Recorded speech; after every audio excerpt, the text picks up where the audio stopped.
আজও তাদের কবর ফিলিস্তিনের পশ্চিম তীরের আল খালিল নামক জায়গায় ইসহাক ইয়াকুব সহ নবীদের কবর রয়েছে। কবরের সত্যতা কতটুকু আল্লাহ সুবহানাহু ওয়া তাআলা ভালো জানে, কিন্তু কোরআনের ধারা বিবরণী প্রমাণ করছে তারা এখানেই বসবাস করতেন এবং এখানেই মারা গেছেন।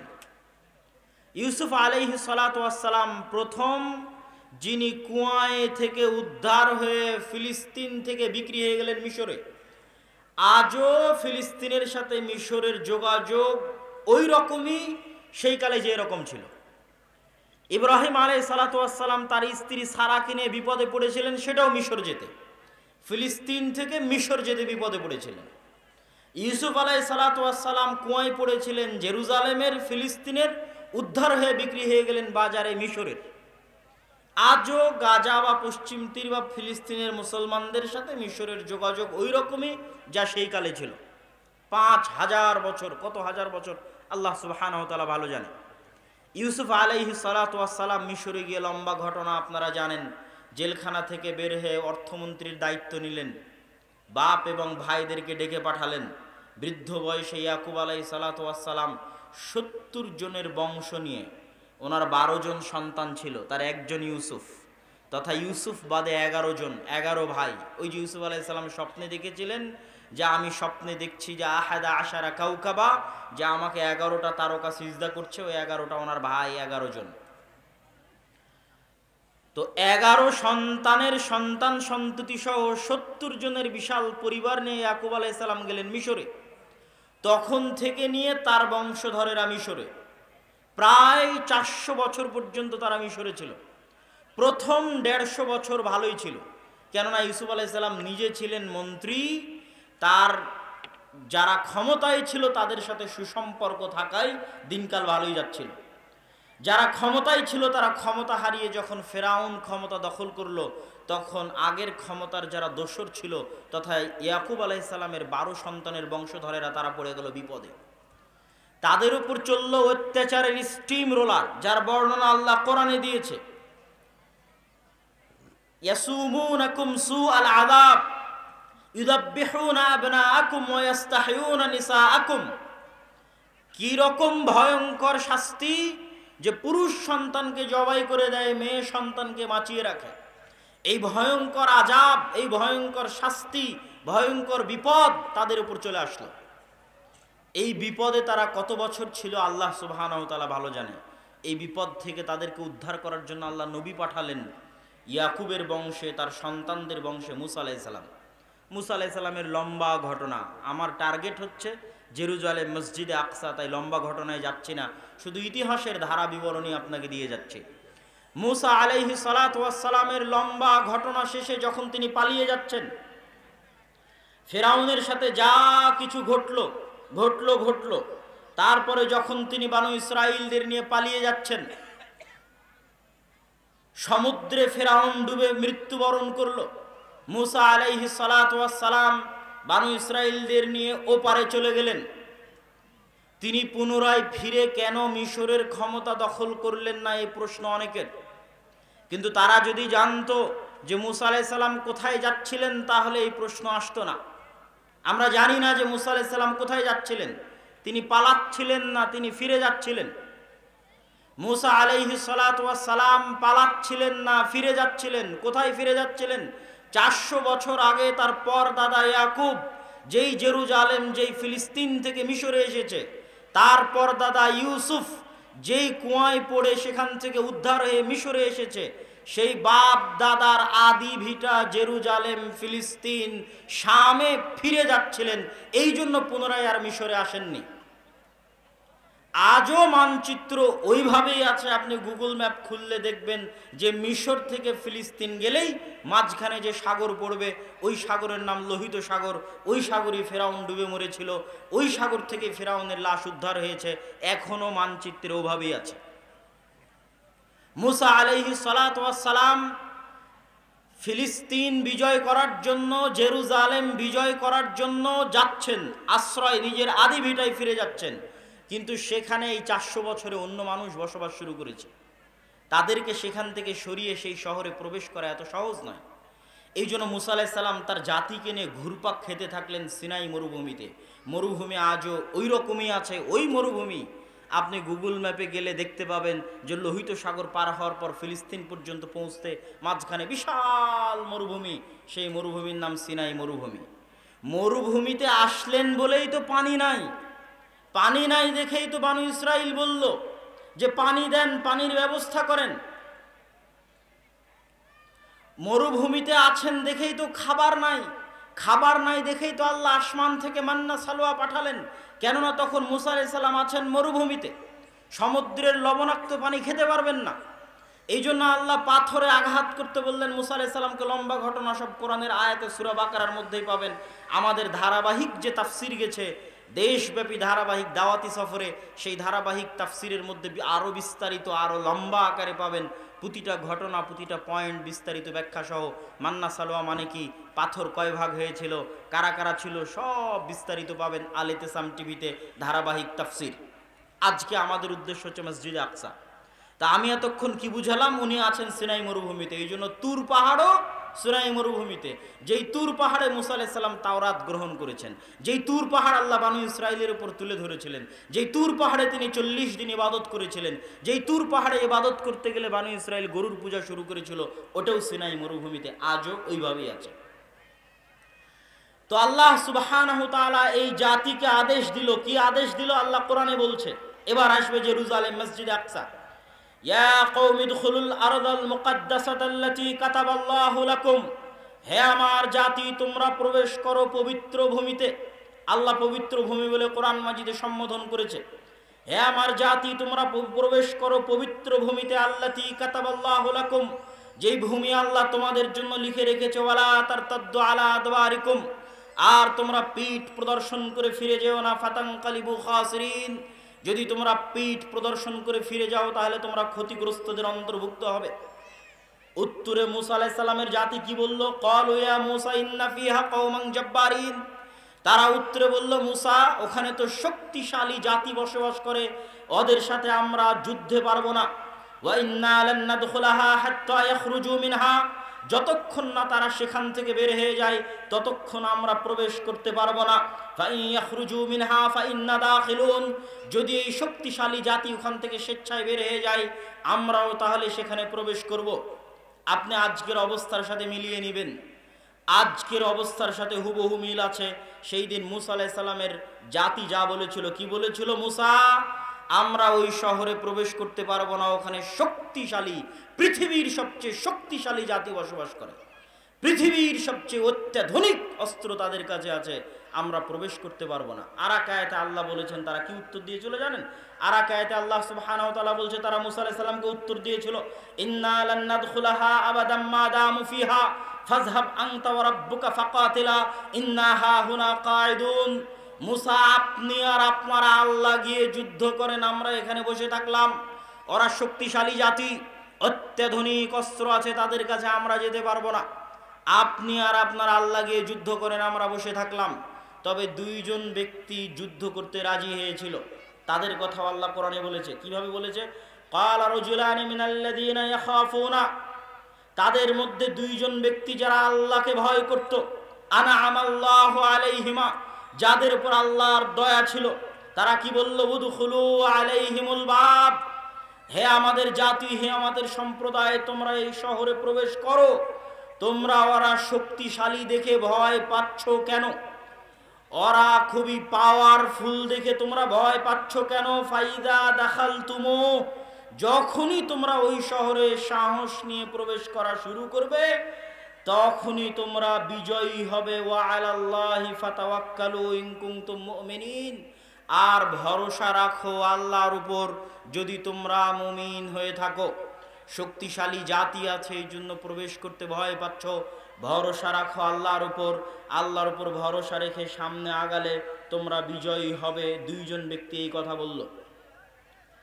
বাকিরা যখন যুদ্ধ করতে অনাগ্রহ পেশ করলো তখন মুসা আলাইহিস সালাম আল্লাহকে বললেন, আল্লাহ আমার পক্ষে আর এই জাতিকে পরিচালনা করা সম্ভব নয়, আপনি আমাদের এদের মধ্যে ফাইসালা করে দেন, আমি আর পারবো না। কেন তিনি হতাশ হলেন তার পিছনে অনেক লম্বা ঘটনা আছে, যা বানু ইসরাইলের ধারাবাহিক ইতিহাসে আমরা তাফসিরে আলোচনা করেছি। যখন তিনি এই হতাশা প্রকাশ করলেন তখন আল্লাহ তাদের জন্য শাস্তি নাজিল করলেন 40 বছর। আল্লাহ কোরআন মাজিদে বলেছেন, ফাইন্নাহা মুহাররামাতুন আলাইহিম আরবাউনা সানা ইয়াতিহুনা ফিল আরজ। 40 বছর পাগলের মতো ওই সিনাই মরুভূমির মধ্যে ঘুরতে থাকবে উদ্ভ্রান্তের মতো। এই 40 বছরের জন্য তাদের শাস্তি। মুসা আলাইহিস সালাতু ওয়াস সালামের অন্তরে ব্যথা ছিল যে তিনি জেরুজালেম বিজয় করতে পারেননি। এই ব্যথা কোথা থেকে এই ব্যথার প্রমাণ পাওয়া যাবে? বুখারীর হাদিসে রাসূলুল্লাহ সাল্লাল্লাহু আলাইহি ওয়াসাল্লাম বলছেন যে মুসা আলাইহিস সালাম মৃত্যুর আগে আল্লাহর কাছে দোয়া করেছিলেন। ফাসাআলাল্লাহ, মুসা আলাইহিস সালাম আল্লাহর কাছে দোয়া করলেন, আইয়ুদনিয়াহু, যে হে আল্লাহ আমার মৃত্যু দেন, মিনাল আরজিল মুকাদ্দাসাতি রামিয়াতাম বিহাজারিন, আমার এই নিমক হারাম নাশকর কওমের কারণে জেরুজালেম বিজয় করতে পারলাম না, মসজিদে আকসা বিজয় করতে পারলাম না, কিন্তু আমার অন্তর চায় যে আমার মৃত্যু হোক ওই পবিত্র মাটির পবিত্র ভূমির যত নিকটে সম্ভব, অন্তত একটা পাথর নিক্ষেপ করার দূরত্ব হলেও আল্লাহ আপনি আমার মৃত্যু ওই পবিত্র ভূমির কাছে দিয়েন। এই মর্মে মুসা আলাইহিস সালাম আল্লাহর কাছে দোয়া করেছেন। দোয়া বর্ণনা করছেন মুহাম্মদ সাল্লাল্লাহু আলাইহি ওয়াসাল্লাম বুখারীর হাদিসে। আর মুহাম্মদ সাল্লাল্লাহু আলাইহি ওয়াসাল্লাম এটাও বলছেন, আমি যদি আজ ফিলিস্তিনে থাকতাম তাহলে তোমাদের দেখিয়ে দিতাম এখানে মুসা আলাইহিস সালামের কবর। ঘটনা বলছি কত হাজার বছর আগের, কিন্তু মনে হবে আজকের মতো বাস্তব। মুহাম্মদ সাল্লাল্লাহু আলাইহি ওয়াসাল্লামেরও হাজার বছর আগের ঘটনা বলছি। তাহলে কতদিন থেকে এই ভূমি পবিত্র আর কতদিন থেকে এই মাটি পবিত্র আল্লাহ সুবহানাহু ওয়া তাআলা জানে। তবে যতদিন থেকেই হোক সেটা কাবার 40 বছর পর থেকে। ওই যে দুইজন ব্যক্তি যারা যুদ্ধ করতে রাজি হয়েছিল, মুসা আলাইহিস সালামের মৃত্যুর পরে তাদের একজনকে আল্লাহ নবী বানিয়ে দিলেন। তাদের একজনের নাম হচ্ছে ইউশা বিন নুন। মুসা আলাইহিস সালাম খিজির আলাইহিস সালামের সাথে দেখা করার জন্য যাকে সাথে করে নিয়ে গেছিলেন তিনি ইউশা বিন নুন। ওনার একজন সফর সঙ্গী ছিল খিজির আলাইহিস সালামের সাথে সাক্ষাৎ করতে যাওয়ার জন্য, ওই সফর সঙ্গী হচ্ছে ইউশা বিন নুন। যে দুইজন যুদ্ধ করতে রাজি হয়েছিল তাদের একজন হচ্ছে ইউশা বিন নুন। ইউশা বিন নুনকে আল্লাহ নবী বানিয়ে দিলেন মুসা আলাইহিস সালাতু ওয়াস সালামের মৃত্যুর পরে। ইউশা বিন নুন নবী হওয়ার পরে 40 বছরের আযাব যখন শেষ হলো, 40 বছরের শাস্তি পেয়ে এদের ব্রেন দিমাগ ঠিক হয়েছে যে না, আল্লাহ যুদ্ধ করতে বলেছে, যুদ্ধ করতে হবে। ইউশা বিন নুনের নেতৃত্বে জেরুজালেম বিজয় অভিযান শুরু হলো আল্লাহর আদেশের 40 বছর পর। এই 40 বছরের মধ্যে মুসা আলাইহিস সালাম মারা গেছে।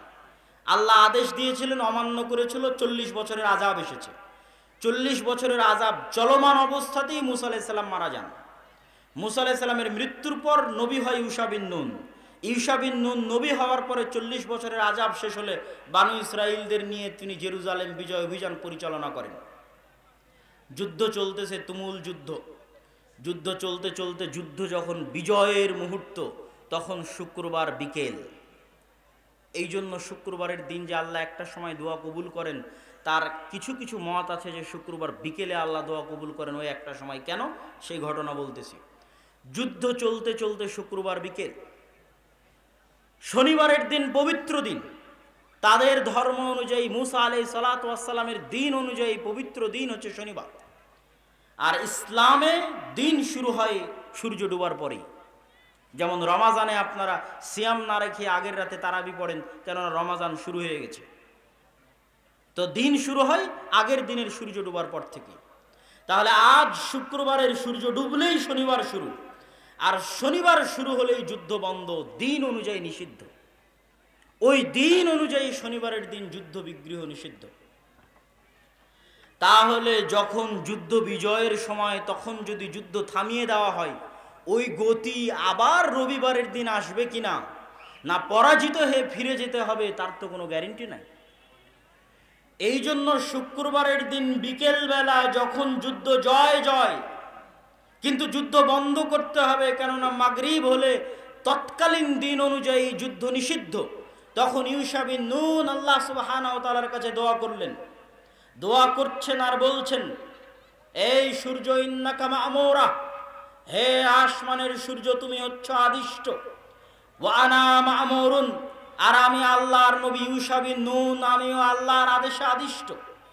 হে সূর্য তোমাকে লক্ষ্য করে বলছি, আল্লাহ সুবহানাহু তাআলার নিকটে দোয়া করে বলছি, আল্লাহুম্মা হবিসহা আলাইনা হে আল্লাহ, আপনি আজকে জেরুজালেম মসজিদে আকসা বিজয় সম্পূর্ণ করতে দেওয়ার জন্য এই সূর্যকে থামিয়ে দিন।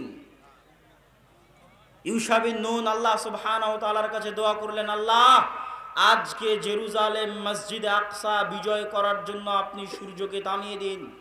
রাসূলুল্লাহ সাল্লাল্লাহু আলাইহি ওয়াসাল্লাম বলছেন, আগের হাদিসটা বুখারীর হাদিস আর পরের হাদিসটা সহিহ মুসনাদে আহমদের হাদিস। রাসূলুল্লাহ সাল্লাল্লাহু আলাইহি ওয়াসাল্লাম বলছেন, ইন্নাশ শামসা লাম তুহবাস আলা বাশারিন ইল্লা লিউশা। পৃথিবী সৃষ্টি হওয়ার পর থেকে নিয়ে আল্লাহ কোনোদিন সূর্যকে থামিয়ে দেননি, মাত্র একজনের জন্য আল্লাহ সুবহানাহু ওয়া তাআলা সূর্যকে থামিয়ে দিয়েছিলেন। ইউশা বিন নুনের জন্য আল্লাহ সূর্যকে থামিয়ে দিয়েছিলেন যাতে তারা মসজিদে আকসা বিজয় করতে পারে। হাদিস মুসনাদে আহমদ, সানাদ সহি। আর আগের হাদিস যেটা বললাম যে ইউশা বিন নুন আল্লাহর কাছে দোয়া করেছিল, সেটা বুখারীর হাদিস। পৃথিবীর ইতিহাসে প্রথমবারের মতো আল্লাহ সুবহানাহু ওয়া তাআলা সূর্যকে থামিয়ে দিলেন শুধু জেরুজালেম মসজিদে আকসা বিজয় সম্পূর্ণ হবে এই জন্য। বুঝাচ্ছিলাম জেরুজালেমের গুরুত্ব কি, মসজিদে আকসার গুরুত্ব কি, তাও কত হাজার বছর আগের ইতিহাস আল্লাহ সুবহানাহু ওয়া তাআলা ভালো জানে। কিন্তু কোরআনে আল্লাহ সুবহানাহু ওয়া তাআলা বলেছে, হাদিসে আল্লাহর নবী বলেছে, এগুলো সবই আল্লাহর নবীর আগের ইতিহাস শোনাচ্ছিলাম। সম্মানিত উপস্থিতি, ইউশা বিন নুনের মাধ্যমে জেরুজালেম মসজিদে আকসা বিজয় হওয়ার পর প্রতি জাতির পদস্খলন আছে। পদস্খলন হতে হতে হতে হতে এক সময় পদস্খলিত হয়, আর এক বাদশাহ এসে তাদেরকে বিতাড়িত করে দেয়। সেই জায়গা থেকে তারা বিতাড়িত হয়ে যায়। লম্বা ঘটনা, আমি শুধু পবিত্র কোরআন থেকে এবং ইসলাম থেকে এই জায়গার গুরুত্ব বুঝাচ্ছি। এবার দ্বিতীয়বার ওই জায়গা থেকে বিতাড়িত হওয়ার পরে, এটাও ইউশা বিন নুনের 150-200 বছর পর হতে পারে। এবার দ্বিতীয়বার ওই জায়গা বিজয় হবে। কার হাতে বিজয় হবে?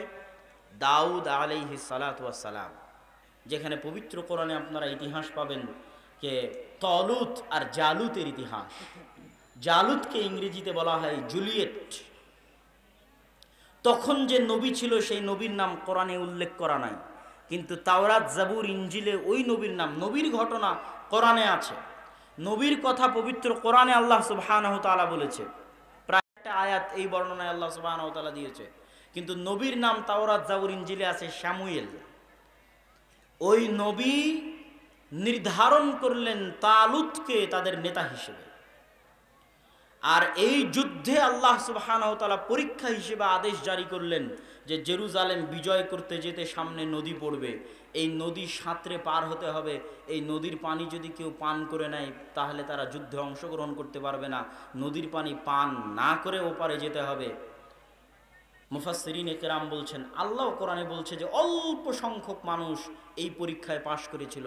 সর্বোচ্চ 150, 200, 300 জন হতে পারে যারা শুধুমাত্র আল্লাহর পরীক্ষায় পাশ করে যুদ্ধে অংশগ্রহণ করতে গেছিল। এই 150, 200, 300 জন মানুষ যখন নদী পার হয়ে যুদ্ধে অংশগ্রহণ করতে গেল, তখন তারা কি বলল জানেন? বাদশাহ জুলিয়েটের বিশাল বাহিনী দেখে তারা বলল, লা তাকাতা লানাল ইয়াউমা বিজালুত ওয়া জুনুদিহি। কোরআনের আয়াত পড়ছে। তারা বলল, এত বিশাল সেনাবাহিনীর সাথে, এত শক্তিশালী জাতির সাথে 150, 200, 300 মানুষ কি করবে? আল্লাহ কোরআনে পাল্টা উত্তর দিয়ে বলছেন, কালাল্লাযীনা ইয়াযুন্নুনা আন্নাহুম মুলাকুল্লাহ। যারা জানতো যে তারা আল্লাহর সাক্ষাৎ করবে, যারা জানতো যে তারা মারা গেলে আল্লাহর সাথে দেখা হবে, তারা কি বলল জানো? তারা বলল, কাম মিন ফিআতিন কালিলাতিন গালাবাত ফিআতান কাসীরাতান বিইذনিল্লাহ। কত শত দুর্বল দল আছে যাদেরকে আল্লাহ বিজয়ী করে দিয়েছে শক্তিশালী দলের উপর, পাওয়ারফুল দলের উপর। আল্লাহু মা'আস সাবিরিন। আর আল্লাহ আছেন ধৈর্যশীলদের সাথে, যারা ধৈর্যের সাথে, ঈমানের সাথে, আল্লাহ ভরসার সাথে সামনে এগিয়ে যাবে, তারা অল্প সংখ্যক হলেও আল্লাহ তাদেরকে বিজয়ী করে দিবেন। তাহলে এই ঘটনা, দ্বিতীয় ঘটনা জেরুজালেম বিজয় করার, আল মসজিদ আল আকসা বিজয় করার, এই ঘটনায় বাদশাহ জুলিয়েটকে নিজে হাতে হত্যা করেছিল দাউদ আলাইহিস সালাম। তারপরে আল্লাহ সুবহানাহু ওয়া তাআলা দাউদ আলাইহিস সালামকে নবী বানিয়ে দিলেন। আর দাউদ আলাইহিস সালাম তার বিশাল সাম্রাজ্যের কেন্দ্র স্থাপন করলেন জেরুজালেমে, মসজিদে আকসায়। এবং দ্বিতীয়বার মসজিদে আকসা নির্মাণ করলেন সুলাইমান আলাইহিস সালাম। এই গেল মোটামুটি আল্লাহর নবীর পূর্বে মসজিদে আকসার গুরুত্ব বোঝানোর জন্য সংক্ষিপ্ত ইতিহাস। আরও গুরুত্ব বোঝানোর জন্য দুই একটা সংক্ষিপ্ত কথা বলে যাই।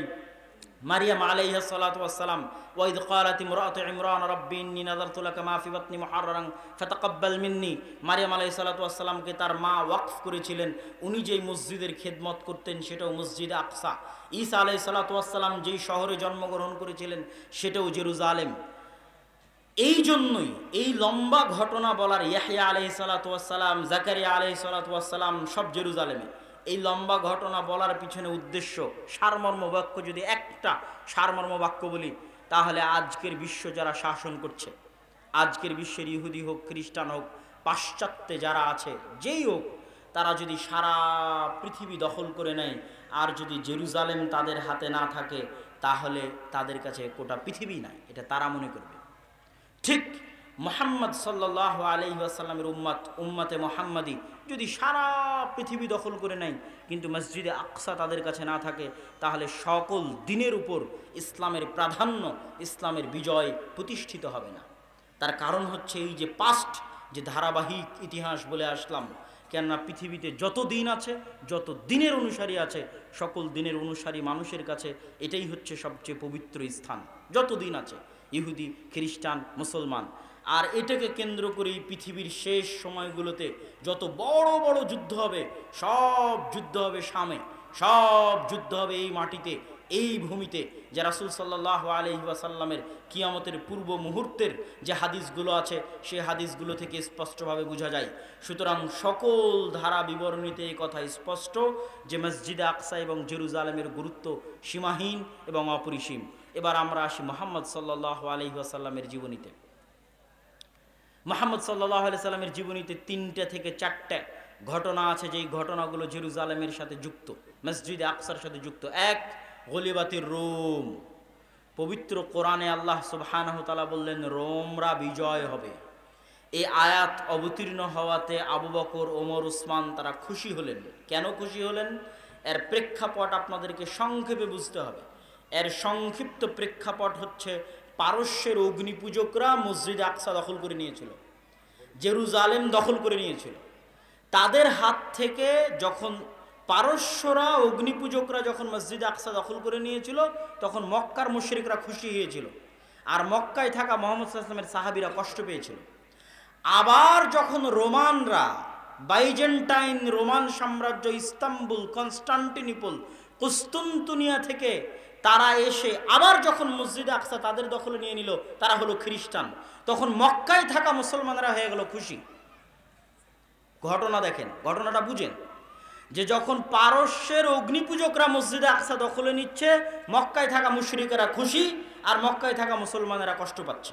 ঘটনা ঘটতেছে 1000 বছর, 1000 মাইল দূরে। এবার পারস্যের অগ্নিপূজকদের কাছ থেকে যখন রোমান খ্রিস্টানরা মসজিদে আকসার দখল নিচ্ছে, সেটার কথা আল্লাহ কোরআনে বলছে গলিবাতের রুম। আর মক্কায় বসে মুহাম্মদ সাল্লাল্লাহু আলাইহি ওয়াসাল্লাম খুশি হচ্ছে, মক্কায় বসে মুসলমানেরা খুশি হচ্ছে। ঘটনা কি? এখান থেকেই বোঝা যায় যে আকীদা যেটাই হোক, যদি মুসলমানদের হাতে থাকে তাহলে এটাতে খুশি হওয়া যাবে, এটাতে সহযোগিতা করা যাবে, এই চেষ্টায় সহযোগিতা করা যাবে। তার দলিল এখানে যে মুহাম্মদ সাল্লাল্লাহু আলাইহি ওয়াসাল্লাম অগ্নিপূজকদের হাত থেকে খ্রিস্টানদের কাছে মসজিদে আকসা থাকবে, এটাতে তিনি খুশি। দলিল কোরআনের আয়াত। এটা গেল এক। দুই, সুবহানাল্লাযী আসরা বিআবদিহি লাইলাম মিনাল মাসজিদিল হারামি ইলাল মাসজিদিল আকসা আল্লাযী বারাকনা হাওলাহু। ওই সত্তার পবিত্রতা বর্ণনা করছি যিনি মক্কা থেকে তার বান্দা মুহাম্মদ সাল্লাল্লাহু আলাইহি ওয়াসাল্লামকে নিয়ে গেছেন মসজিদে আকসায়, যেই মসজিদে আকসার চারিদিকে বরকত দিয়ে ঘেরা আছে। আল্লাহু আকবার। আল্লাহ কোরআনে বলছেন আল মসজিদুল আকসা আল্লাযী বারাকনা হাওলাহু। ওই মসজিদে আকসায় আল্লাহ নিয়ে গেছেন মুহাম্মদ সাল্লাল্লাহু আলাইহি ওয়াসাল্লামকে, যার চারিদিকে বরকত দিয়ে ঘেরা আছে। মেরাজে রাসূলুল্লাহ সাল্লাল্লাহু আলাইহি ওয়াসাল্লাম মক্কা থেকে গেছেন মসজিদে আকসায়, মসজিদে আকসা থেকে গেছেন সপ্তম আসমানে, আর মসজিদে আকসায় তিনি সকল নবীর সালাতে ইমামতি করিয়েছেন। এটা হলো রাসূল সাল্লাল্লাহু আলাইহি ওয়াসাল্লামের জীবনে মসজিদে আকসার সাথে ইসলামের সম্পর্ক, মসজিদে আকসার সাথে উম্মতে মুহাম্মাদীর সম্পর্ক।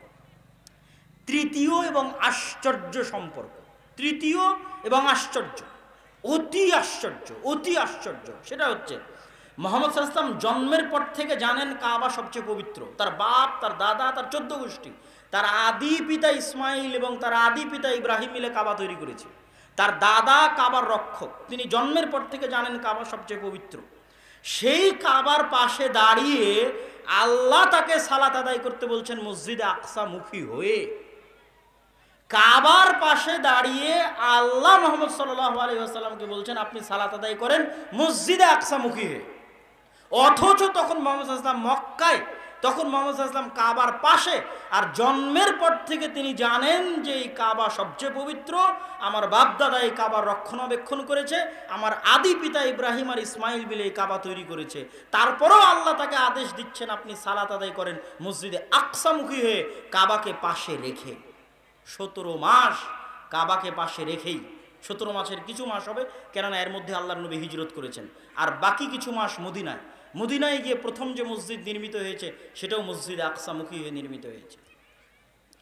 আমার ছোট্ট চিন্তায় আমি এটাই বুঝি যে এটার পিছনে আল্লাহ সুবহানাহু তাআলার এটাই হিকমা ছিল, আল্লাহ সুবহানাহু তাআলার এটাই হিকমা ছিল যে মুহাম্মদ সাল্লাল্লাহু আলাইহি ওয়াসাল্লামকে মেরাজ করালেন মসজিদে আকসা হয়ে, কাবার পাশে রেখে মুহাম্মদ সাল্লাল্লাহু আলাইহি ওয়াসাল্লামকে সালাত আদায় করাচ্ছেন মসজিদে আকসামুখী হয়ে। এটার পিছনে হিকমা এটাই যে এই মসজিদে আকসা মুসলমানদের, এই মসজিদে আকসা উম্মতে মুহাম্মাদির, এবং তাদেরকে এটা একদিন বিজয় করতে হবে এবং নিজেদের অধীনে নিতে হবে, তবেই ইসলামের পরিপূর্ণ বিজয় হবে।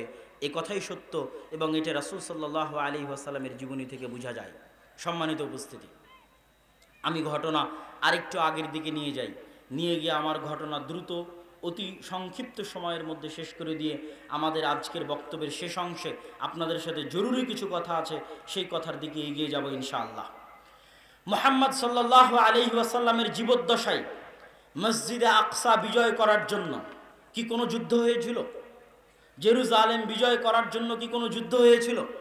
এই সম্পর্কে অনেকেই হয়তো জানেন না, বা অনেকেই হয়তো চিন্তা ভাবনা করেন না, বা বুঝেন না, বা হয়তো বোঝার চেষ্টা করেন না। জি হ্যাঁ, হয়েছিল।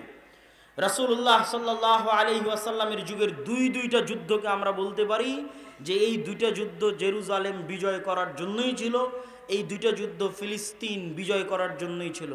এক মুতার যুদ্ধ আর এক তাবুকের যুদ্ধ। কেন বললাম? মুতার যুদ্ধের আজকের ম্যাপ যদি আপনি ওপেন করেন তাহলে মুতার যুদ্ধ থেকে আজকের জেরুজালেম মাত্র 100 কিলোমিটার দূরে।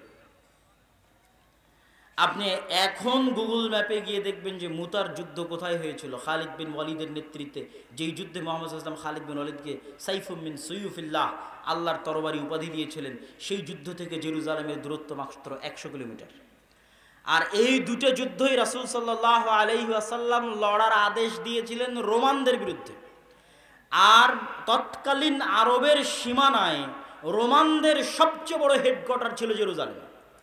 তো রোমানদের বিরুদ্ধে যুদ্ধ মানেই জেরুজালেম বিজয়ের জন্য যুদ্ধ, কেন ওটা তো তার সেন্টার, ওটা তার হেডকোয়ার্টার, যেটা তারা পারস্যদের কাছ থেকে বিজয় করেছে।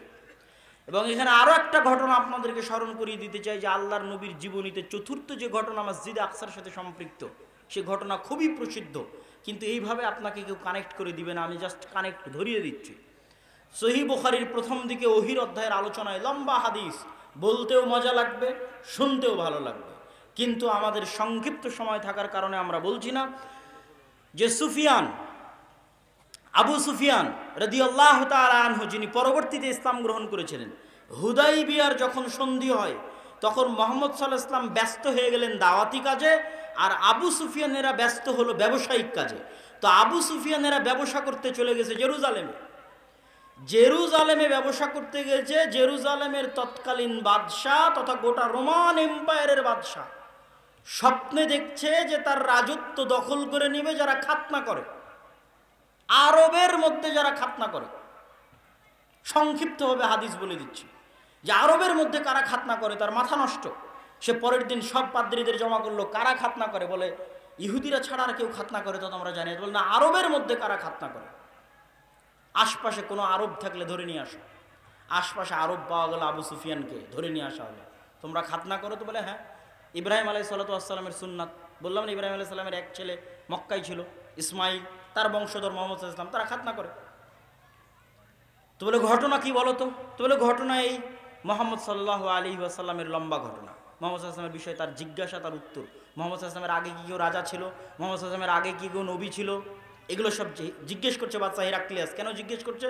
উনি উত্তরে বলছেন, মুহাম্মদ সাল্লাল্লাহু আলাইহি ওয়াসাল্লামের আগে যদি কেউ নবী থাকতো তোমরা বলতে, তাহলে আমি মনে করতাম যে তার বাপদাদার দেখা দেখে ওও নবী দাবি করেছে। কিন্তু মুহাম্মদ সাল্লাল্লাহু আলাইহি ওয়াসাল্লামের আগে ইসমাইলের বংশে আর কেউ নবী দাবি করেনি। সুতরাং এটা তো আমি বলতে পারছি না যে মুহাম্মদ কারো দেখা দেখি নবী দাবি করছে সাল্লাল্লাহু আলাইহি ওয়াসাল্লাম। মুহাম্মদ সাল্লাল্লাহু আলাইহি ওয়াসাল্লামের আগে তার বংশে কেউ রাজা ছিল? আবু সুফিয়ান বলছে না, মুহাম্মদ সাল্লাল্লাহু আলাইহি ওয়াসাল্লামের আগে তার বংশে কেউ রাজা ছিল না। হিরাক্লিয়াস বলছে, যদি তুমি বলতে যে মুহাম্মদ সাল্লাল্লাহু আলাইহি ওয়াসাল্লামের আগে তার বংশে কেউ রাজা ছিল, তাহলে বলতাম বাপদাদার রাজত্ব ফিরে পাওয়ার জন্য নবী দাবি করেছে। এইভাবে একের পর এক তার জিজ্ঞাসা চলতেছে আর উত্তর চলতেছে। জিজ্ঞাসা উত্তর চলতে চলতে হিরাক্লিয়াস বসে আছে কোথায়? জেরুজালেমে। বসে আছে কোথায়? মসজিদে আকসার পাশে। বসে আছে কোথায়? ফিলিস্তিনে। ওখানে বসে সে বলছে, তোমার কথা যদি সত্য হয়ে থাকে, তাহলে আজ আমি যেই মাটিতে বসে আছি এই মাটিও একদিন ওই নবীর অধীনে চলে যাবে। বলেন আল্লাহু আকবার। এটাও রাসূল সাল্লাল্লাহু আলাইহি ওয়াসাল্লামের জীবদ্দশায় মসজিদে আকসার সাথে মুহাম্মদ সাল্লাল্লাহু আলাইহি ওয়াসাল্লামের সম্পর্ক, যে মসজিদে আকসা তখন যে শাসন করছে, যেই রোমান বাদশাহ শাসন করছে, সে বলছে যে এই মাটি তোমার কথা যদি সত্য হয়ে থাকে, তাহলে যিনি নবী দাবি করেছে মক্কায়, তার অধীনে একদিন চলে যাবে। সম্মানিত উপস্থিতি, রাসূল সাল্লাল্লাহু আলাইহি ওয়াসাল্লামের জীবদ্দশায় দুইটা যুদ্ধ ছিল জেরুজালেম বিজয় করার জন্য, এক মুতা আর এক তাবুক। এটা এভাবে আপনাকে কেউ বলে দিবে না, কিন্তু আমি কোন প্রেক্ষাপট থেকে বললাম সেটাও আপনাদের কাছে স্পষ্ট করে দিলাম যে এটার পিছনের প্রেক্ষাপট কি। মুতা এবং তাবুকের যুদ্ধের পর রাসূল সাল্লাল্লাহু আলাইহি ওয়াসাল্লামের মৃত্যুর পর যখন আবু বকর রাদিয়াল্লাহু তাআলা আনহু খেলাফতের দায়িত্ব গ্রহণ করলেন, খেলাফতের দায়িত্ব গ্রহণ করে উম্মতে মুহাম্মাদির মধ্যে যারা যাকাত অস্বীকার করলো, উম্মতে মুহাম্মাদির মধ্যে নতুন নবুয়তের দাবিদার করলো, তাদের বিরুদ্ধে বিশাল যুদ্ধ তিনি পরিচালনা করলেন, শক্তিশালী ভয়ঙ্কর যুদ্ধ। সেই যুদ্ধ থেকে ফিরি হয়েই তিনি এবার নির্দেশ দিলেন, তোমরা জেরুজালেম বিজয় করো, মসজিদে আকসা বিজয় করো। আবু বকর রাদিয়াল্লাহু তাআলা আনহু, আবু বকর রাদিয়াল্লাহু তাআলা তার জীবদ্দশায় সম্ভব হয়নি। তারপরে ওমর রাদিয়াল্লাহু তাআলা আনহু এসে ওই নির্দেশ অব্যাহত রাখলেন। কিন্তু ওমর রাদিয়াল্লাহু তাআলা আনহু এসে একটা বিধান পরিবর্তন করলেন। খালিদ বিন ওয়ালিদকে প্রধান সেনাপতির পদ থেকে সরিয়ে আবু উবাইদা ইবনুল জাররাহকে প্রধান সেনাপতির পদে দায়িত্ব দিয়ে দিলেন। আবু উবাইদা ইবনুল জাররাহ একদিকে যুদ্ধ করছে, খালিদ বিন ওয়ালিদ আর একদিকে যুদ্ধ করছে। যুদ্ধ চলতে চলতে চলতে চলতে একটা পর্যায়ে রোমানদের সাথে সবচেয়ে বড় যুদ্ধ, রোমানদের বিরুদ্ধে ইসলামের ইতিহাসে যেই যুদ্ধের অল্প কিছুদিন পরেই মুসলমানেরা জেরুজালেম বিজয় করতে পেরেছে, সেটা হচ্ছে ইয়ারমুকের যুদ্ধ। ইয়ারমুকের যুদ্ধে অসংখ্য শত শত সাহাবী মৃত্যুবরণ করেছিলেন। 3 লক্ষ রোমান সেনার বিরুদ্ধে সেই দিন যুদ্ধ হয়েছিল, ইয়ারমুকের যুদ্ধ। ইয়ারমুকের যুদ্ধের দিন যদিও স্ট্যান্ডিং পোস্টে প্রধান সেনাপতি আছে আবু উবাইদা ইবনুল জাররাহ, কিন্তু আবু উবাইদা ইবনুল জাররাহ রোমানদের 3 লক্ষ বিশাল সেনাবাহিনীর সামনে মাত্র 12,000 সৈন্য নিয়ে যুদ্ধ করতে সাহস করছিলেন না। তিনি পাল্টা চিঠি লিখে পাঠালেন ওমর রাদিয়াল্লাহু তাআলা আনহু বরাবর, আমিরুল মুমিনিন, খলিফাতুল মুসলিমিন, যদি আপনি সাহায্য না পাঠান আর যদি আমরা যুদ্ধে পরাজিত হই, মুসলমানেরা যদি পৃষ্ঠ প্রদর্শন করে, তাহলে এটা কুফরি হবে, নিজের দিন থেকে ফিরে যাওয়া হবে। অতএব আপনি অনুগ্রহ করে দয়া করে মদিনা থেকে সাহায্য স্বরূপ সেনাবাহিনী পাঠান। ওমর রাদিয়াল্লাহু তাআলা আনহু সেনাবাহিনী না পাঠিয়ে পাল্টা চিঠিতে লিখে পাঠালেন। ওমর রাদিয়াল্লাহু তাআলা আনহু লিখে পাঠালেন, ফালা তুহাওবিলান্নাকা কাসরাতুহুম ওয়ালা তুওয়াহিশান্নাকা কিল্লাতাল মুসলিমিন ফাইন্নাল্লাহা মাআকুম ওয়া লাইসা কালিলাম মিনাল্লাযীনা কানাল্লাহু মাআহুম। ওমর রাদিয়াল্লাহু তাআলা আনহু পাল্টা একজন সৈন্য না পাঠিয়ে শুধু চিঠির উল্টা পিঠে লিখে পাঠালেন, তোমাদেরকে যেন রোমানদের সংখ্যাধিক্য ভীতি না দেয়, আর মুসলমানদের অল্প সংখ্যা যেন তোমাদেরকে চিন্তাগ্রস্ত না করে। জেনে রাখো, আল্লাহ যার সাথে আছে তারাই সংখ্যাধিক্য, আর আল্লাহ যার সাথে নাই তারা সংখ্যাধিক্য নয়। বলেন আল্লাহু আকবার। ইয়ারমুকের যুদ্ধে মুসলমানদের বিজয় হলো, যদিও স্ট্যান্ডিং তখন প্রধান সেনাপতি আবু উবাইদা ইবনুল জাররাহ। কিন্তু খালিদ ইবনুল ওয়ালিদের সাথে পরামর্শ করলেন যে আমিরুল মুমিনিন তো সাহায্য পাঠালো না, কি করা যায়? খালিদ বিন ওয়ালিদ বলছে, আপনাকে একটা কথা বলবো, শুনবেন? তো বলে, হ্যাঁ বলেন, শুনবো। বলে, আজকের জন্য আমাকে দায়িত্ব দেন, এই যুদ্ধ পরিচালনার আজকের একদিনের জন্য দায়িত্ব আপনি আমাকে দেন। যদিও আপনি প্রধান সেনাপতি, কিন্তু আজকে যুদ্ধ পরিচালনার দায়িত্ব আমার। আবু উবাইদা ইবনে জাররাহ বললেন, ঠিক আছে, আজকের যুদ্ধ আপনি পরিচালনা করবেন। খালিদ বিন ওয়ালিদ নিজে প্রধান সেনাপতির দায়িত্ব নিয়ে টানা 6 দিন যুদ্ধ হয়েছিল ইয়ারমুকের যুদ্ধের পরে মুসলমানেরা একের পর এক, আজকের যে গাজার নাম শুনছেন, এই গাজা বিজয় হলো, হাইফা বিজয় হলো, আশেপাশের যত শহর আছে সব শহর বিজয় করে মুসলমানেরা ধীরে ধীরে একদম জেরুজালেম মসজিদে আকসার চারিদিকে একত্রিত হয়ে গেল। মসজিদে আকসার চারিদিকে যখন একত্রিত হলো মুসলমানেরা, তখন সাহাবি ছিল 4000। কত হাজার? 4000 সাহাবি ছিল সেই দিন। কিন্তু যেহেতু মুসলমানেরা কখনোই মসজিদে আকসার চুল পরিমাণ ক্ষতি হোক, এই জন্য পাল্টা ভিতরে ঢুকে সেখানে রক্ত প্রবাহিত হোক, দুইবার মুসলমানেরা মসজিদে আকসা বিজয় করেছে। একবার ওমর রাদিয়াল্লাহু তাআলা আনহুর আমলে, একবার সালাহুদ্দিন আইয়ুবীর আমলে। একবারও এক ফোঁটা রক্ত প্রবাহিত হয়নি জেরুজালেমে, এক ফোঁটাও না, একবারও না। এই জন্য মুসলমানেরা শহরের ভিতরে প্রবেশ করলো না। তারা বারবার প্রধান পাদ্রী বরাবর দূত পাঠাতে থাকলো, চাবি সমর্পণ করেন, আত্মসমর্পণ করেন। তো লম্বা ঘটনা সংক্ষিপ্ত করে বক্তব্য শেষের দিকে চলে যাব। পাদ্রী বের হয়ে এসে দেখে, তোমাদের প্রধান সেনাপতিকে? তো বলে আবু উবাইদা ইবনুল জাররাহ। উনি ওনার তাওরাত, জাবুর, ইনজিল যা কিতাবাদি ছিল তা খুলে দেখে, না, এনার হাতে তো জেরুজালেম বিজয় হবে না। তখন আবু উবাইদা ইবনুল জাররাহের সাথে উনি পার্সোনালি কথা বললেন। পার্সোনালি কথা বলতে গিয়ে জানতে পারলেন আমিরুল মুমিনিন খলিফাতুল মুসলিমিন ওমর ইবনুল খাত্তাব আছেন মদিনায়। তার পূর্ণ বিবরণী শুনে উনি বললেন, হ্যাঁ, ইনি সেই ব্যক্তি যার হাতে জেরুজালেম বিজয় হবে, আপনি তাহলে তাকে ডেকে পাঠান, আমি তার হাতেই চাবি সমর্পণ করব। তখন আবু উবাইদা ইবনুল জাররাহ চিঠি লিখে পাঠালেন ওমর ইবনুল খাত্তাবের নিকটে, যে আপনি আসলে জেরুজালেমের চাবি আপনার হাতে সমর্পণ করা হবে। ওমর ইবনুল খাত্তাব পাল্টা চিঠি লিখলেন, আনা আতি, আমি আসতেছি। আর ওই যে বিশাল ঐতিহাসিক ঘটনা আপনারা জানেন যে ওমর রাদিয়াল্লাহু তাআলা আনহু একজন রাখাল নিয়ে, একজন গোলাম নিয়ে সমগ্র রাস্তা অতিক্রম করলেন। কখনো তিনি উটের পিঠে, আর কখনো রাখাল উটের পিঠে। এই রাস্তাটা ছিল সেই রাস্তা যেটা তিনি মদিনা থেকে ফিলিস্তিন গেছিলেন, যেটা তিনি মদিনা থেকে মসজিদে আকসা গেছিলেন। এটা ছিল সেই রাস্তা, সেই রাস্তার ঘটনা, এবং ঘটনা ঐতিহাসিকভাবে সত্য।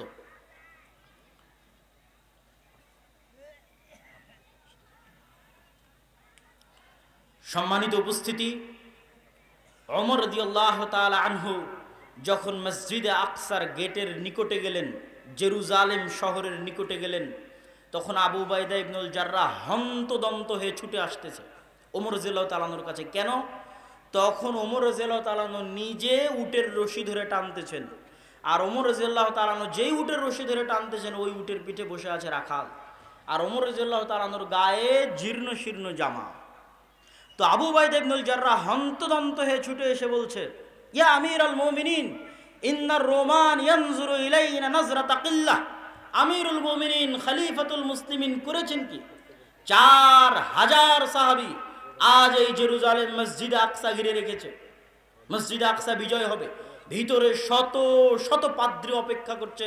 আজকে আমিরুল মুমিনিন আসবে, খলিফাতুল মুসলিমিন আসবে, আর সে অবস্থায় আপনি রশি ধরে টানছেন, রাখালকে, গোলামকে বসিয়ে রেখেছেন উটের পিঠে, গায়ে জীর্ণ শীর্ণ কাপড়। এ অবস্থায় তো রোমানরা আমাদের নিয়ে হাসি ঠাট্টা করবে। এই বাক্য আবু উবাইদা ইবনুল জাররাহ প্রধান সেনাপতির। ওমর রাদিয়াল্লাহু তাআলা উত্তরে বলছেন, কুন্না কওমান আদিল্লাহ। আরে বলো কি আবু উবাইদা ইবনুল জাররাহ, আল্লাহর নবী যখন নবী হয় তার আগে আমাদের চিনত কে? আমরা ছিলাম মক্কার কোন জাহিলি অন্ধকার যুগের মরুভূমির রাখাল। কুন্না কওমান আদিল্লাহ, না আমাদের ছিল কোনো নাম, না কোনো পরিচয়, না কোনো পদ, না কোনো পদবি, না কোনো মান, না কোনো সম্মান, না কোনো শক্তি, না কোনো সামর্থ্য।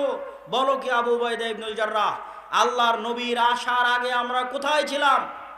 আর আজ আল্লাহর নবীর উপর ঈমান আনার পরে মাত্র 23 থেকে 30 বছরের ব্যবধানে মরুভূমির রাখালকে উঠিয়ে আজ আল্লাহ সুবহানাহু ওয়া তাআলা মরুভূমি থেকে উঠিয়ে, জঙ্গল থেকে উঠিয়ে, অন্ধকার যুগ থেকে উঠে, যে মক্কার নাম গন্ধ পর্যন্ত পৃথিবীতে ছিল না, কেউ জানতো না, কেউ চিনত না, সেই মরুভূমি থেকে উঠিয়ে আমি ওমর ইবনুল খাত্তাব আজ মসজিদে আকসা বিজয় করতে আসছি। কোন মসজিদে আকসা? কোন জেরুজালেম? যার বিশাল লম্বা ইতিহাস আপনাদেরকে দেখালাম। কোথায় ইব্রাহিম আলাইহিস সালাম, কোথায় লূত আলাইহিস সালাম, কোথায় ইসহাক আর ইয়াকুব, কোথায় মুসা আলাইহিস সালাম এই জেরুজালেম বিজয় করতে চেয়ে পারলেন না, সিনাই মরুভূমিতে মারা গেলেন। কোথায় ইউশা বিন নুন, যেই জেরুজালেম বিজয় করার জন্য আল্লাহ সূর্য থামিয়ে দিলেন? কোথায় দাউদ আর সুলাইমান আলাইহিস সালাতু ওয়াস সালাম, যারা এই জেরুজালেম বিজয় করলেন এবং এখানে তাদের পৃথিবীর সবচেয়ে শক্তিশালী সাম্রাজ্যের, যে নবীদেরকে আল্লাহ সবচেয়ে শক্তিশালী সাম্রাজ্য দিয়েছিল, সেই সাম্রাজ্যের রাজধানী স্থাপন করেছিলেন এই শহরে? কোথায় তারা? কোথায় মারিয়াম আলাইহিস সালাতু ওয়াস সালাম, যিনি এই মসজিদের খাদেম ছিলেন? কোথায় ঈসা আলাইহিস সালাতু ওয়াস সালাম, যিনি এই শহরে জন্মগ্রহণ করেছেন? পৃথিবীর আর যত ধর্ম আছে সব ধর্মের মানুষের পবিত্র জায়গা মসজিদ আকসা। আজ রোমান সাম্রাজ্যের কাছ থেকে মসজিদ আকসা ওমর ইবনুল খাত্তাব বিজয় করছে। মানে কি? মানে গোটা পৃথিবী বিজয় করে নিচ্ছে, মানে গোটা খ্রিস্টানদের কাছে সকল কিছু হারিয়ে ফেলছে, পৃথিবীর ইহুদিরা সকল কিছু হারিয়ে ফেলছে, পৃথিবীর খ্রিস্টানেরা সকল কিছু হারিয়ে ফেলছে। আর আমি ওমর ইবনুল খাত্তাব ছিলাম কোথায়? আল্লাহর নবীর আসার আগে ছিলাম কোথায়? আর আজ আছি কোথায়? এটা কি কাপড় দিয়ে? এটা কি আমি উটের রশি ধরে টানছি এটা দিয়ে? আর আমার রাখাল উটের পিঠে বসে আছে এটা দিয়ে? আযযানাল্লাহু বিল ইসলাম ওয়া বিল কিতাব। আল্লাহ আমাদের কাজকে এই সম্মান দিয়েছে, এই ইজ্জত দিয়েছে, এই ক্ষমতা দিয়েছে, এই শক্তি দিয়েছে ইসলামের কারণে, কোরআনের কারণে। বলেন আল্লাহু আকবার। আজকে মুসলমানেরা বিজয় করতে পারে না কেন ভাই? মুসলমানেরা মাজলুম কেন? মুসলমানদের মধ্যে ইসলাম নাই, মুসলমানদের মধ্যে কোরআন নাই। শক্তি দিয়ে, সামর্থ্য দিয়ে এই জেরুজালেম কোনোদিন বিজয় হয়নি। ইউশা বিন নুন শক্তি সামর্থ্য দিয়ে জেরুজালেম বিজয় করেনি, ঈমান দিয়ে, আমল দিয়ে, তাওয়াক্কুল দিয়ে বিজয় করেছে। আল্লাহ সূর্য থামিয়ে দিয়েছে। দাউদ আলাইহিস সালাতু ওয়াস সালাম শক্তি সামর্থ্য দিয়ে জেরুজালেম বিজয় করেনি, মাত্র 300 জন, মাত্র 300 জন নিয়ে তিনি জেরুজালেম বিজয় করেছেন। তালুত এবং দাউদ আলাইহিস সালাতু ওয়াস সালাম জালুতের বিরুদ্ধে। কিসের ভিত্তিতে? আল্লাহর দয়া, আল্লাহর রহমত, ঈমান, আমল, আকীদার ভিত্তিতে, তাকওয়া এবং পরহেজগারিতার ভিত্তিতে। ওমর রাদিয়াল্লাহু তাআলা আনহু জেরুজালেম বিজয় করেছে কিসের ভিত্তিতে? ওমর রাদিয়াল্লাহু বলে দিচ্ছে যে আমি কিসের ভিত্তিতে জেরুজালেম বিজয় করছি। না কাপড় চোপড়ের শান শওকত, না ক্ষমতার শান শওকত, না টাকা পয়সার ক্ষমতা, বরং ঈমানের জোর, আমলের জোর, আল্লাহ ভরসার জোর, আল্লাহ ভীতির জোর, তাকওয়া পরহেজগারিতার জোর। আর ওই তাকওয়া পরহেজগারিতা, ওই আল্লাহ ভীতি, ওই আল্লাহ ভরসা, ওই আমল, ওই আকীদা যতদিন পর্যন্ত মুসলমানদের মধ্যে না আসবে, ততদিন পর্যন্ত মুসলমানেরা যতই চেষ্টা করুক তারা জেরুজালেম মসজিদ আকসা বিজয় করতে পারবে না। আমল নাই, মুখে নাই দাড়ি, প্যান্ট টাকনুর নিচে পর্দা নাই, এইরকম বেআমল দিয়ে, বেতাকওয়া দিয়ে, বেপরহেজগারিতা দিয়ে আল্লাহ সুবহানাহু ওয়া তাআলা জেরুজালেম বিজয় দিবেন না। আল্লাহ সুবহানাহু ওয়া তাআলা ওই রকমই নেতা পাঠাবেন, ওই রকমই দায়িত্বশীল পাঠাবেন, ওই রকমই পরহেজগার কওম তৈরি করবেন, ওই রকমই তাকওয়াবান জাতি তৈরি করবেন, যাদের হাতে তিনি বিজয় দিবেন। যদি নাই হয় কোনোদিন, তাহলে ঈসা আলাইহিস সালামের সাথে, ইমাম মাহদির সাথে যারা তাকওয়া পরহেজগারিতা, আল্লাহ ভীতি, আল্লাহ ভরসা নিয়ে সামনে আগাবে, তাদের হাতে আল্লাহ সুবহানাহু ওয়া তাআলা বিজয় দিবে। এই জন্য আমি মুসলমানদেরকে অনুরোধ করতে চাই, পৃথিবীর মুসলমানদেরকে, বাঙালিদেরকে, বাংলাদেশিদেরকে, যে এই কথা আপনারা যত দ্রুত বুঝবেন যে মিছিল দিয়ে নয়, হ্যাঁ প্রতিবাদ ভালো জিনিস, বাহ্যিক কাজের প্রতিবাদ ভালো জিনিস, কিন্তু আপনি মিছিল দিয়ে মসজিদ আকসা বিজয় করতে পারবেন না।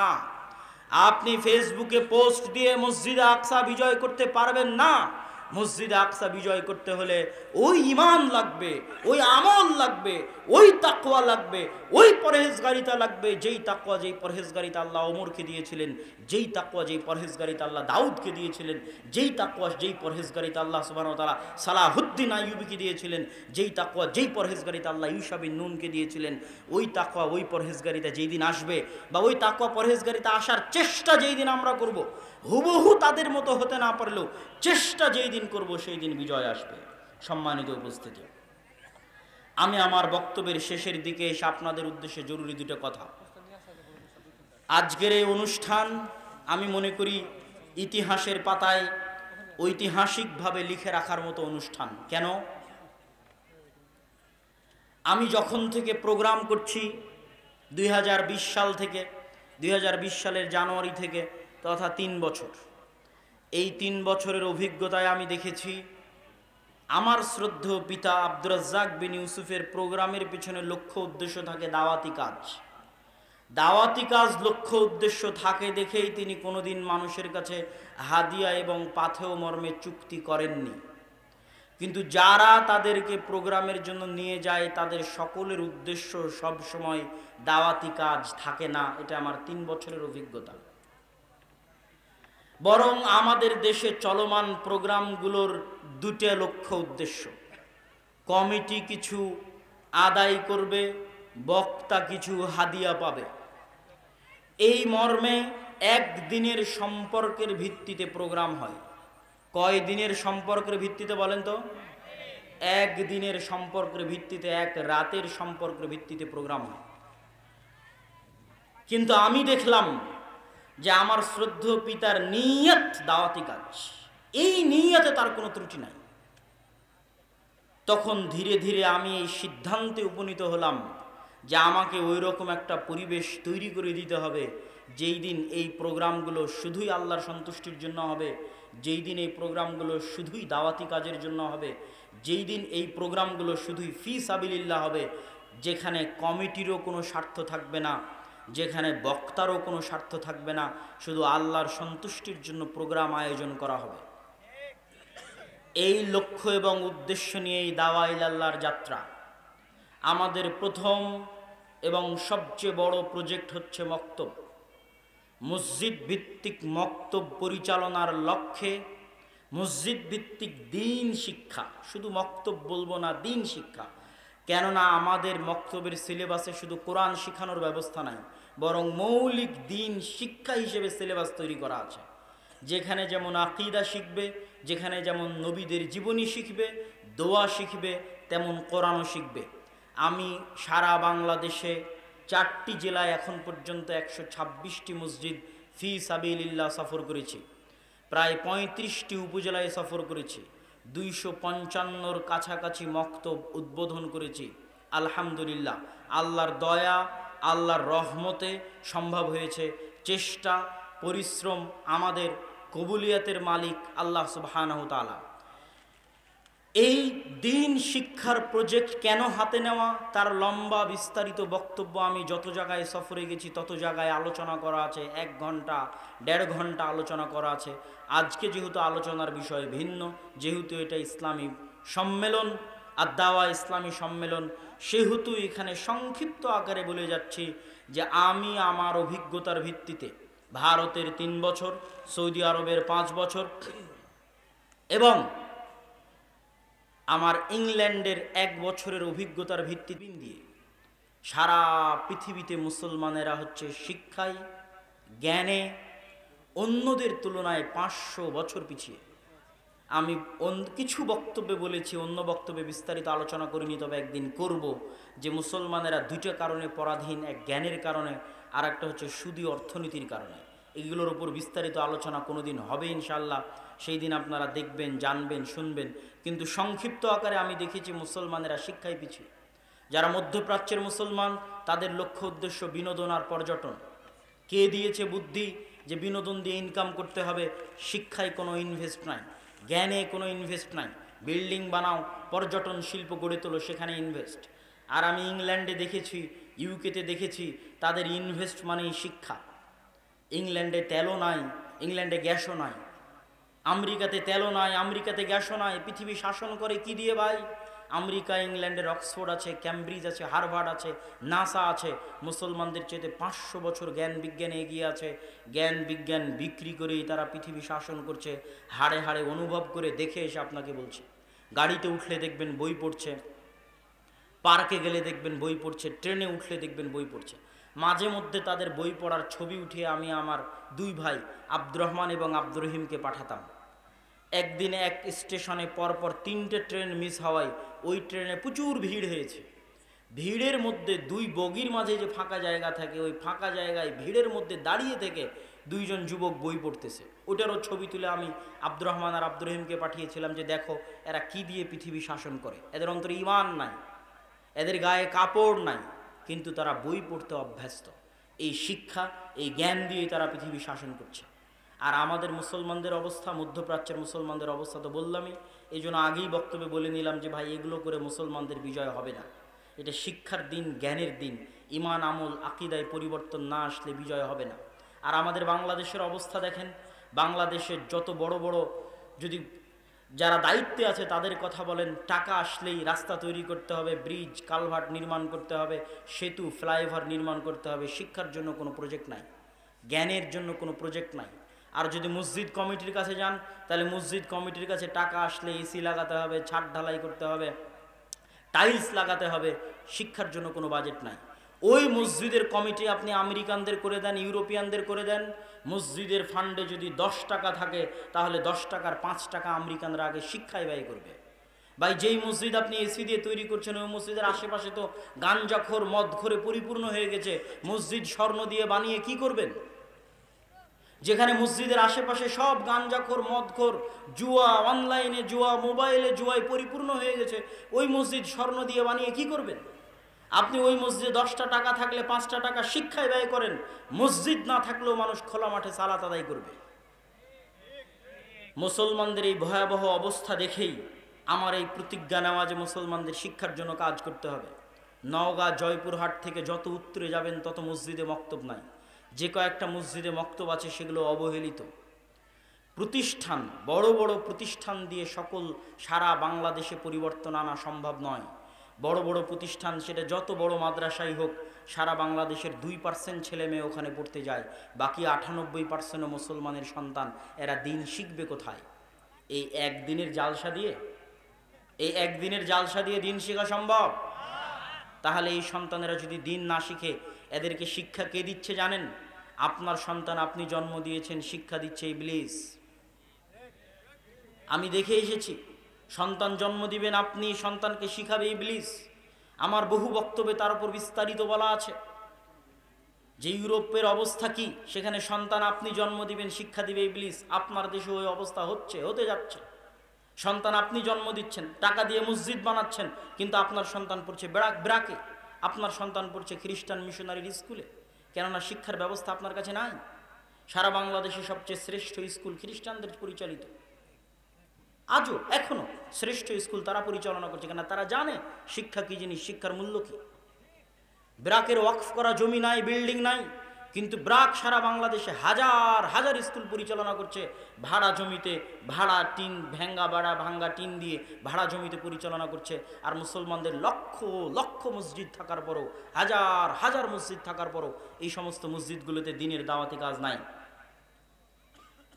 সম্মানিত উপস্থিতি, এই জন্য আমরা মসজিদ ভিত্তিক দিন শিক্ষা কার্যক্রমকে জোরালো করার জন্য, শক্তিশালী করার জন্য সারা দেশে দাওয়া ইলাল্লাহর অধীনে যে দাওয়াতি সফর চলছে, তারই অংশ হিসেবে আমরা চেয়েছি যে আমাদের প্রোগ্রামগুলো ফি সাবিলিল্লাহ হোক।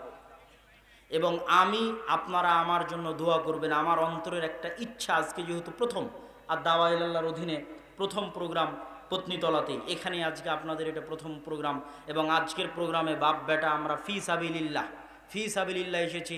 মানে আজকের প্রোগ্রাম কমিটির কাছে আমরা 1 টাকাও হাদিয়া নিব না। বলেন আল্লাহু আকবার। আল্লাহ সুবহানাহু ওয়া তাআলা যেন আমাদের এই নিয়তকে কবুল করে, আল্লাহুম্মা আমিন। এবং এটার মাধ্যমে যেন আমরা সারা বাংলাদেশে মসজিদ ভিত্তিক দিন শিক্ষার জগতে একটা বিপ্লব নিয়ে আসতে পারি। আল্লাহ যেন সেটা কবুল করে, বলেন আল্লাহুম্মা আমিন।